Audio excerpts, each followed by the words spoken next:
On May 23rd, a volatile incident unfolded late at night in Unity Village when Kevithuto, vice president of the NACN Congo, allegedly led a group of 30 armed cadres into the residence of Mogato Chopi, the finance kilonser of the NACN Reformation.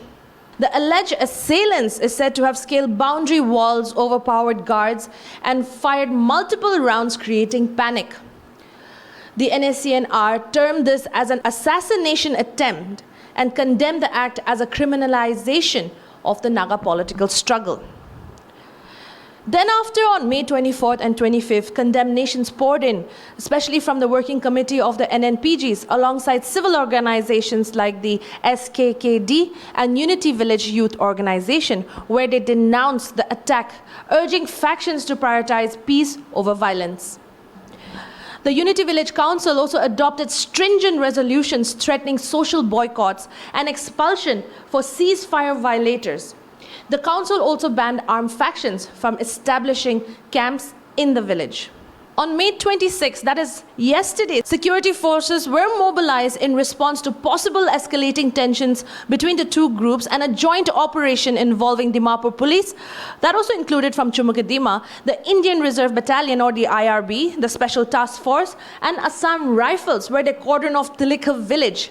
Checkpoints were established all over the village, especially the entry and exit points, with civilian vehicles thoroughly inspected as well by the Assam Rifles. Security forces also surrounded the ceasefire office of the NACN Congo at Tilika village and raided the residence of Kevithuto. However, during that time, the individuals or incriminating materials were not found during this operation at that time. The paramilitary force has also been accused of interference, and the NACN Congo has reiterated their commitment to enforcing ceasefire rules and curbing extortion activities. As factional rivalry between the two intensifies, and especially the last few days, the attack on Chopi highlights deepening rifts between the two groups. And on May 24th, Mogato Chopi did file an FIR with the Dimapur police detailing items stolen during the raid and involvement of specific cadres. As security measures were amplified following the May 23rd incident at Mogato Chopi's residence, the May 26 operations reflect heightened vigilance to prevent retaliatory clashes. Authorities remain on high alert, monitoring compliance with ceasefire agreements, while civil groups and tribal council emphasize the need for unity, criticizing factional violence as counterproductive to the decades-long Naga political movement.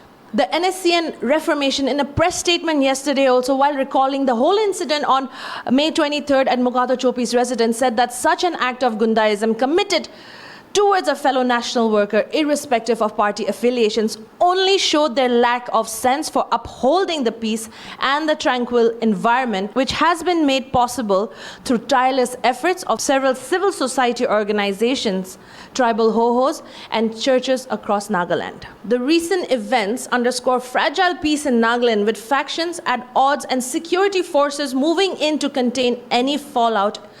While the May 26 operation yielded no arrests, they have also proved that a robust response was in place to deter further violence. As Dimapur holds its breath, the focus remains on dialogue and adherence to ceasefire norms to avert a broader crisis. The NACN Congo is yet to give a press statement in regard to all the issues that has been happening in the last few days. We also contacted the Commissioner of Police, Dimapur, Kevithuto Sophie, who informed that last night, 2 persons from the Congo group were picked up for interrogation. Now, this news is after we had also been there, and then during the raid at Kevithuto's house, that no arrests were made that time. But only later on, through the CP, we have come to know that 2 people were picked up. He further said that he will not allow any gun culture in Dimapur, reiterating that the police is not against any faction or group, but the safety of the public and citizens is their priority.